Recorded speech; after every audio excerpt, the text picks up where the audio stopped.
Hello friends, welcome back. Premam സീരീസിൻ്റെ എല്ലാ എപ്പിസോഡും ഞാൻ ഈ ഒരു ചാനലിൽ അപ്ലോഡ് ചെയ്യാറുണ്ട്. നിങ്ങൾക്ക് ഈ ഒരു ചാനൽ ഇഷ്ടമാവുകയാണെങ്കിൽ സബ്സ്ക്രൈബ് ചെയ്യാനും സപ്പോർട്ട് ചെയ്യാനും മറക്കല്ലേ കേട്ടോ. വീഡിയോ ഇഷ്ടമാവുകയാണെങ്കിൽ ഒരു ലൈക്കും ഹൈപ്പും ഒക്കെ തന്ന് സബ്സ്ക്രൈബ് ചെയ്യണേ. ഒരുപാട് പേര് റിക്വസ്റ്റ് പ്രകാരമാണ് ഞാൻ നെക്സ്റ്റ് 368ാമത്തെ എപ്പിസോഡ് അപ്ലോഡ് ചെയ്യുന്നത്. ഇനി കണ്ടിന്യൂഷൻ വേണമെന്നാണ് എല്ലാവരും പറഞ്ഞിട്ടുള്ളത്. അതുകൊണ്ട് മാത്രമാണ് കേട്ടോ ഞാൻ ഇന്നു മുതൽ ഇതിൻ്റെ കണ്ടിന്യൂഷൻ ചെയ്യുന്നത്. ഇടയിൽ വെച്ച് എപ്പിസോഡ് ബ്രേക്കായി എന്ന് പറഞ്ഞിട്ട് ഒരുപാട് പരാതി ഉണ്ടായിരുന്നു. അപ്പോൾ ഇന്നത്തോടെ അത് തീരാൻ പോവുകയാണ്. ഇനി മുതൽ നെക്സ്റ്റ് ഇതിൻ്റെ കണ്ടിന്യൂഷൻ തന്നെയായിരിക്കും ഞാൻ അപ്ലോഡ് ചെയ്യുന്നത്. അപ്പോൾ വീഡിയോയിലേക്ക് പോയാലോ. അധ്യായം 368. കിരണിനെ സിദ്ധാർത്ഥ തല്ലിയതറിഞ്ഞപ്പോൾ നീലിമയ്ക്ക് വല്ലാത്ത ഞെട്ടലുണ്ടായി. അവൾക്ക് ചിന്തിക്കാൻ മറ്റെന്തെല്ലാം കാര്യങ്ങളുണ്ടെന്നും അവൻ ആലോചിച്ചു. നീലിമ പക്ഷേ ചിന്തിച്ചത് ഇപ്പോൾ അതൊന്നുമായിരുന്നില്ല. സിദ്ധാർത്ഥിൻ്റെ കോപം അവൾക്ക് വളരെ നന്നായിട്ടറിയാം. അതുകൊണ്ട് തന്നെ കിരണിനെ അവൻ എത്രമാത്രം ക്രൂരമായി തല്ലിയിട്ടുണ്ടാകുമെന്നും അവൾക്കറിയാം. എത്രയൊക്കെ ഇഷ്ടമില്ലെന്ന് ചിന്തിച്ചാലും അവൻ സിദ്ധാർത്ഥിൻ്റെ സഹോദരനാണ്, അച്ഛൻ്റെ അനിയൻ്റെ പുത്രനാണ്. അങ്ങനെയുള്ള സഹോദരന് തമ്മിൽ ഒരു വഴക്കുണ്ടായാൽ അത് ആ കുടുംബത്തെ തന്നെ ബാധിക്കും. അതായിരുന്നു അവൾ ചിന്തിച്ചിരുന്നത്.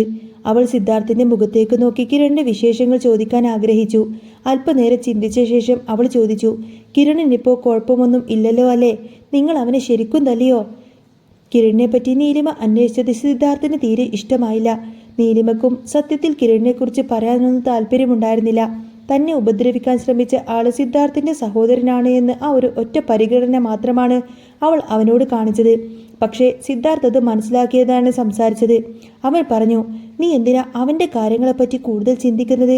നിന്നെ ഉപദ്രവിക്കാൻ ശ്രമിച്ച ഒരാളെ എന്തിനാ ഇങ്ങനെ അന്വേഷിക്കുന്നത്? അവൻ്റെ ചോദ്യം കേട്ട് നീലിമ അവനെ നോക്കി. തൻ്റെ ഭർത്താവിന് താൻ മറ്റൊരു പുരുഷനെക്കുറിച്ച് ചിന്തിക്കുന്നത് ഒട്ടും ഇഷ്ടമില്ല എന്ന് അവൾക്ക് നന്നായിട്ട് അറിയാം. അവൻ അസൂയ കാരണമാണ് ഇങ്ങനെ ചോദിക്കുന്നത് എന്നും അവൾക്കറിയാം.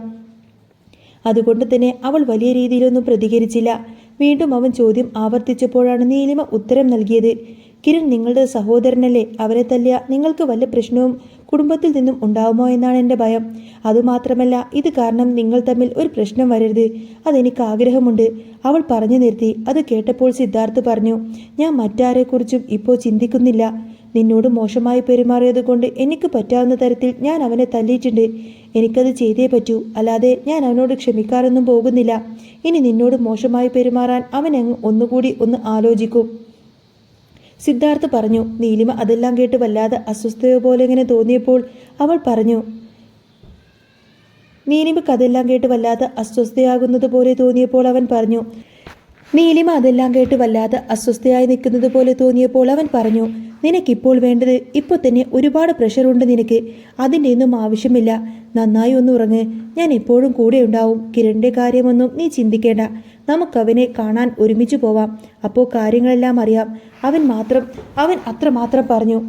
തന്നോടുള്ള സ്നേഹക്കൂടുതൽ കൊണ്ടാണ് അവൻ അങ്ങനെ പറയുന്നതെന്ന് ഓർത്തുകൊണ്ട് അവൾ മയങ്ങാനായി കിടന്നു. നീലിമ ഉറങ്ങുന്നത് നോക്കി അവളുടെ അരികിൽ തന്നെ സിദ്ധാർത്ഥ് നിന്നു. അവനപ്പോൾ മറ്റൊരു ഉദ്ദേശം കൂടി ഉണ്ടായിരുന്നു. അതവൻ നീലിമയോട് പറഞ്ഞില്ല. അവൻ നന്നായി ഉറങ്ങിക്കഴിഞ്ഞപ്പോൾ സിദ്ധാർത്ഥ് അവളുടെ രാജി മെയിൽ ടൈപ്പ് ചെയ്തു വെച്ചു. എന്നിട്ട് പുഞ്ചിരിയോടുകൂടെ ഉറങ്ങാൻ കിടന്നു. അവളുടെ ജീവിതത്തിൽ ഇനിയും പ്രശ്നങ്ങളൊന്നും വരാതിരിക്കണമെങ്കിൽ കുറച്ചു കാലം അവൾ വീട്ടിൽ ജോലിയില്ലാതെ ഇരിക്കണമെന്ന് അവന് തീരുമാനിച്ചിരുന്നു. കാരണം ഓഫീസിലെ പലതരം പ്രഷറുകൾ അവളുടെ ജീവിതത്തെ നല്ല രീതിയിൽ തന്നെ ബാധിക്കുന്നുണ്ടെന്ന് അവന് തോന്നി തുടങ്ങി. അതിനെക്കുറിച്ചെല്ലാം അവളോട് പറയാൻ സമയം ആയിട്ടില്ല എന്ന് കരുതി അവൻ ഉറങ്ങാനായി കിടന്നു. അത് രാവിലെ നീലിമ ഉണരും മുൻപേ തന്നെ അവൻ വിനയ് ഭാസ്കറിൻ്റെ മെയിൽ ഐഡിയിലേക്ക് അവളുടെ രാജി അയച്ചു. എന്നിട്ട് ഒന്നും അറിയാത്തതുപോലെ അവളുടെ കൂടെയിരുന്നു. നീലിമയുടെ കാര്യത്തിൽ താൻ എപ്പോഴും കെയർലെസ് ആയി ഇരുന്നിട്ടുണ്ടെന്ന് അവന് തോന്നി തുടങ്ങിയിരുന്നു. ഇനി അങ്ങനെ പറ്റില്ല. അവൾ ഗർഭിണിയായതുകൊണ്ട് തന്നെ പൂർണ്ണ വിശ്രമം ആവശ്യമാണ്. അതിനാലാണ് അവൻ അവളുടെ രാജി എഴുതി കൊടുത്തത്. നീലിമ ഉറക്കം ഉണർന്നതേ ഉണ്ടായിരുന്നുള്ളൂ. ഉറക്കമുണർന്നപ്പോൾ തന്നെ അരികിൽ സിദ്ധാർത്ഥ് ഇരിക്കുന്നുണ്ടായിരുന്നു. അവനോട് ഗുഡ് മോർണിംഗ് പറഞ്ഞുകൊണ്ട് തന്നെ അവൾ ഉണർന്നു. അപ്പോൾ കൃത്യമായി അവളുടെ ഫോണിൽ ഒരു കോൾ വന്നു. അത് വിനയ് ഭാസ്കറിൻ്റേതായിരുന്നു. നീലിമ ഉടനെ തന്നെ ഫോൺ എടുത്തു. അവൾ വിശ്രമത്തിലായതുകൊണ്ട് തന്നെ ജോലിയിൽ നിന്നും അവധിയെടുത്തിരിക്കുകയാണ്. അത് കാരണം ഓഫീസിൽ എന്തെങ്കിലും അത്യാവശ്യമുണ്ടായിട്ടായിരിക്കും വിനയ് വിളിക്കുന്നത് എന്നാണ് അവൾ കരുതിയത്. അവൾ എടുത്ത ഉടനെ തന്നെ അവനോട് ഹലോ പറഞ്ഞു.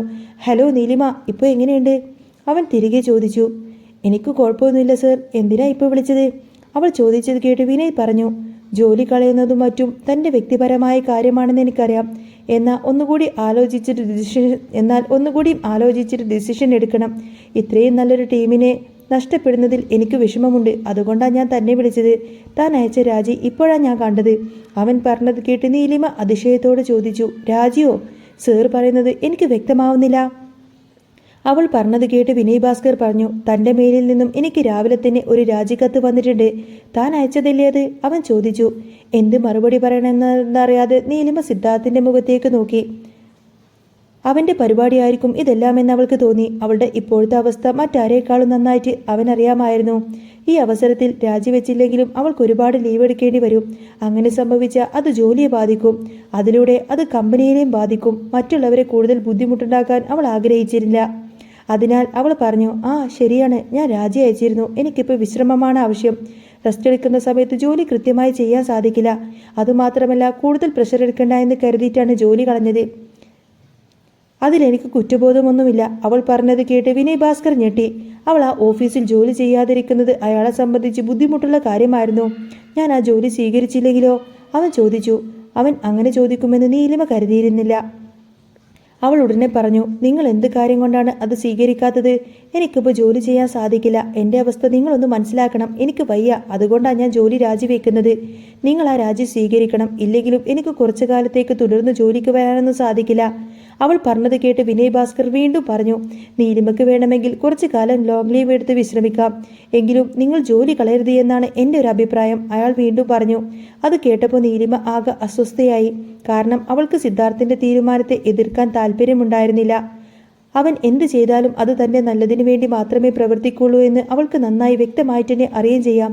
അതുകൊണ്ട് തന്നെ അവൾക്ക് വീണ്ടും ഒന്ന് ആലോചിക്കാനുണ്ടായിരുന്നില്ല. അവൾ ഉറപ്പായ തീരുമാനത്തോടെ വിനയ് ഭാസ്കറിനോട് പറഞ്ഞു, ഇല്ല സർ, എന്നെ നിർബന്ധിക്കരുത്. എനിക്കിപ്പോൾ ജോലിയിൽ തുടരാനൊന്നും താല്പര്യമില്ല. നീലിമ വീണ്ടും പറഞ്ഞു. എന്നിട്ടും വിനയ് ഭാസ്കർ വിടാനുള്ള ഒരു ഭാവമില്ലായിരുന്നു. അയാൾ വീണ്ടും അവളെ നിർബന്ധിക്കുന്ന മട്ടിൽ പറഞ്ഞു, നീലിമ, ആ തീരുമാനം ഒന്നുകൂടി ഒന്ന് പരിശോധിച്ചു നോക്കണമെന്നാ ഞാൻ പറയുന്നത്. ഇതൊരു എടുത്തുചാട്ടമായി പോവും. അയാൾ പറഞ്ഞത് കേട്ട് ഉടനെ തന്നെ ദേഷ്യം വന്ന സിദ്ധാർത്ഥ നീലിമയുടെ കയ്യിൽ നിന്നും ഫോണങ്ങ് വാങ്ങിച്ചു.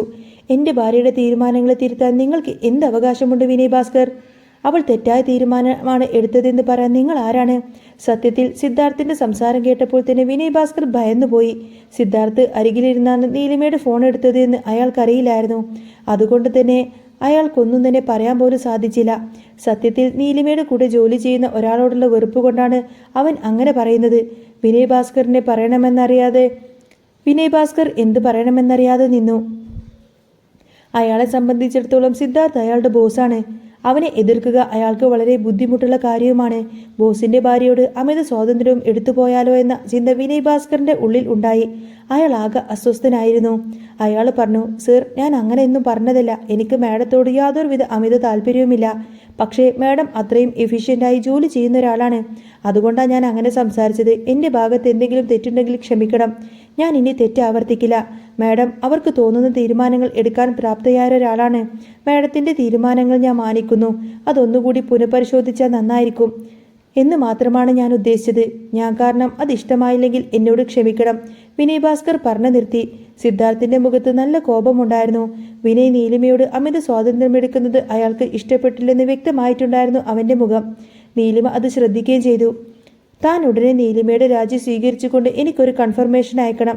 അതിലെന്തെങ്കിലും വീഴ്ച പറ്റിയ വിനയ് ഭാസ്കർ എന്നൊരാൾ പിന്നെ ആ ഒരു കമ്പനിയിൽ ജോലി ചെയ്യുന്നുണ്ടാവില്ല. അറിയാലോ തന്നെ. അതുകൊണ്ട് വളരെ ശ്രദ്ധിച്ചു വേണം ഓരോ കാര്യങ്ങളും ചെയ്യാൻ. തൻ്റെ ഭാര്യയോട് അമിത സ്വാതന്ത്ര്യമെടുക്കുന്നത് എനിക്കൊട്ടും ഇഷ്ടമുള്ള കാര്യമല്ല. അവളുടെ തീരുമാനങ്ങളെ ചോദ്യം ചെയ്യുന്നതും എനിക്ക് തീരെ ഇഷ്ടമില്ല. അതുകൊണ്ട് തന്നെയാണ് തന്നോട് ഞാൻ ഇങ്ങനെയൊക്കെ സംസാരിക്കുന്നത്. ഞാൻ പറയുന്നത് വ്യക്തമായിട്ടുണ്ടാവുമെന്ന് കരുതുന്നു. മറ്റൊന്നും പറയാനില്ലെങ്കിൽ താൻ ആ രാജി ഉടനെ തന്നെ സ്വീകരിക്കണം. ഇതിലിനി ഒരു പരിശോധനയുടെ ആവശ്യമൊന്നുമില്ല. നീലിമ ജോലി ചെയ്യുന്നില്ല. താൽക്കാലികമായി അവൾ കമ്പനിയിൽ നിന്നും വിട്ടുനിൽക്കുകയാണ്. അത്രയുള്ളൂ. സിദ്ധാർത്ഥ് പറഞ്ഞു നിർത്തി. അത് കേട്ട് വിനയ് ഭാസ്കറിന്റെ മുഖം വല്ലാതെ മങ്ങി. അവൻ അങ്ങനെയൊന്നും സിദ്ധാർത്ഥിനോട് സംസാരിക്കണമെന്ന് പ്രതീക്ഷിച്ചിരുന്നില്ല.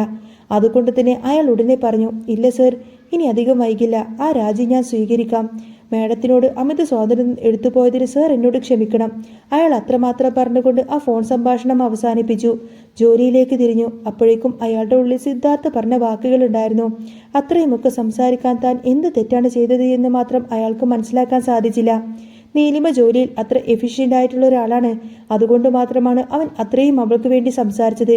അതിലുപരി നീലിമയോട് അമിത സ്വാതന്ത്ര്യം തനിക്ക് തോന്നിയിട്ടുണ്ടെന്ന് വിനയ് ഭാസ്കറിന് നന്നായിട്ടറിയാം. അതുകൊണ്ട് തന്നെ അയാൾ സ്വയം നിയന്ത്രിക്കാനും ശ്രമിച്ചു. വിനയ് ഭാസ്കറിന്റെ ഫോൺ സംഭാഷണം അവസാനിപ്പിച്ചപ്പോൾ നീലിമ സിദ്ധാർത്ഥിനോട് ചോദിച്ചു, നിങ്ങൾ എന്നോട് ചോദിക്കാതെ എന്തിനാ ജോലി വേണ്ട എന്ന് വെച്ചത്? ഇതൊക്കെ ഞാനല്ലേ തീരുമാനിക്കേണ്ടത്? അവൾ ചോദിച്ചത് ലാഘവത്തോടെയാണെങ്കിലും അവളുടെ ശബ്ദം ഇത്തിരി ഗൗരവത്തിലായിരുന്നു. അത് കേട്ടപ്പോൾ സിദ്ധാർത്ഥിന്റെ മുഖം വാടി. അവൻ പറഞ്ഞു, നീ ജോലി ചെയ്യേണ്ട എന്ന് ഞാൻ തീരുമാനിച്ചതാണ്. ഞാൻ നിന്റെ ഭർത്താവാണല്ലോ. എൻ്റെ കുട്ടി ആരോഗ്യപരമായി ജനിക്കണമെങ്കിൽ നിനക്കിപ്പോൾ ആവശ്യമില്ലാത്ത ടെൻഷനൊന്നും ഉണ്ടാകാൻ പാടില്ലല്ലോ. അതുകൊണ്ട് മാത്രമാണ് ഞാൻ ഇങ്ങനെ ചെയ്തത്. അതിൽ എനിക്കൊരു വിഷമവുമില്ല. നിന്നോട് പറഞ്ഞാൽ നീ ആ ജോലി കളയില്ല എന്ന് എനിക്കറിയാം. പക്ഷേ നിനക്കിപ്പോൾ വേണ്ടത് വിശ്രമമാണ്. അതുകൊണ്ട് മാത്രമാണ് ഞാൻ ഇത് ചെയ്തത്. നിന്റെയും എൻ്റെ കുഞ്ഞിൻ്റെയും നമുക്ക് വേണ്ടിയിട്ട് നന്മയ്ക്ക് വേണ്ടിയിട്ടാണ് നിന്റെയും എൻ്റെ കുഞ്ഞിൻ്റെയും നന്മയ്ക്ക് വേണ്ടി തന്നെയാണ് ഞാൻ ഇങ്ങനെയൊക്കെ ചെയ്തത്. നിന്നെക്കുറിച്ച് എനിക്ക് ബോധമില്ലെങ്കിലും നിന്നെക്കുറിച്ച് നിനക്ക് ബോധമില്ലെങ്കിലും എനിക്ക് നല്ല ബോധമുണ്ട്. സിദ്ധാർത്ഥ് പറഞ്ഞു നിർത്തി. അവൻ്റെ സംസാരം കേട്ടപ്പോൾ അവൻ തൻ്റെ ആരോഗ്യത്തിന് വേണ്ടിയിട്ടാണ് ഇങ്ങനെയൊക്കെ പറയുന്നത് എന്ന് നീലിമ മനസ്സിലാക്കി. അതുകൊണ്ട് തന്നെ അവനോട് മറ്റൊന്നും പറയാൻ അവൾക്ക് തോന്നിയില്ല. എങ്കിലും സിദ്ധാർത്ഥിൻ്റെ സംസാരം വിനയ് ഭാസ്കറിനെ നല്ലതുപോലെ വിഷമിപ്പിച്ചിട്ടുണ്ട് എന്ന് അവൾക്ക് മനസ്സിലായിരുന്നു. പിന്നീട് അയാളെ വിളിച്ച് അതിനെക്കുറിച്ച് ചോദിക്കാമെന്നും അവൾ കരുതി. കാരണം ഇപ്പോൾ സംസാരിക്കാൻ നിന്ന അത് സിദ്ധാർത്ഥിനെ കൂടുതൽ ദേഷ്യം എടുപ്പിക്കും. അവനല്ലെങ്കിൽ തന്നെ വല്ലാതെ വിഷമത്തിലാണ്. ആവശ്യമില്ലാതെ പുതിയൊരു പ്രശ്നമുണ്ടാക്കി കൊടുക്കണ്ട എന്ന് തന്നെ അവൾ കരുതി. അവൾ സിദ്ധാർത്ഥിൻ്റെ നേർക്ക് നോക്കി. അവൻ ഇപ്പോഴും ദേഷ്യത്തിലാണോ എന്ന് അവൾ ഇങ്ങനെ ചിന്തിച്ചു. എന്നാൽ അവൻ ദേഷ്യത്തിലൊന്നും തന്നെ ആയിരുന്നില്ല. അങ്ങനെ നീലിമ ഇങ്ങനെ സിദ്ധാർത്ഥിനെ നോക്കി നിൽക്കുന്നതും കാണിച്ചുകൊണ്ടാണ് കേട്ടോ ഇന്നത്തെ എപ്പിസോഡ് പൂർണ്ണമാവുന്നത്. അപ്പോൾ നിങ്ങൾക്ക് ഈ ഒരു ചാനൽ ഇഷ്ടമാവുകയാണെങ്കിൽ ഒരു ലൈക്കും ഹൈപ്പൊക്കെ തന്ന് സബ്സ്ക്രൈബ് ചെയ്യണേ. വീഡിയോ മുഴുവനായിട്ട് കണ്ടവരുണ്ടെങ്കിൽ വീഡിയോനെ കുറിച്ചുള്ള അഭിപ്രായം അറിയിക്കാൻ മറക്കല്ലേ കേട്ടോ. ഇനി ഇതിൻ്റെ തുടർച്ചയായിട്ടുള്ള എപ്പിസോഡുകളൊക്കെ നാളെ മുതൽ ഞാൻ അപ്ലോഡ് ചെയ്യുന്നതായിരിക്കും. ഒരുപാട് പേരുടെ റിക്വസ്റ്റ് പ്രകാരമാണ് കേട്ടോ ഈ 368 മുതൽ വീണ്ടും സ്റ്റാർട്ട് ചെയ്യാൻ തുടങ്ങിയിട്ടുള്ളത്. അപ്പോൾ ചാനൽ ഇഷ്ടമാവുകയാണെങ്കിൽ സബ്സ്ക്രൈബ് ചെയ്യണം, ലൈക്ക് ചെയ്യണം, ഹൈപ്പ് ചെയ്യണം. പിന്നെ കമൻറ്റൊക്കെ എഴുതി അറിയിക്കാനും മറക്കല്ലേ കേട്ടോ. Bye bye.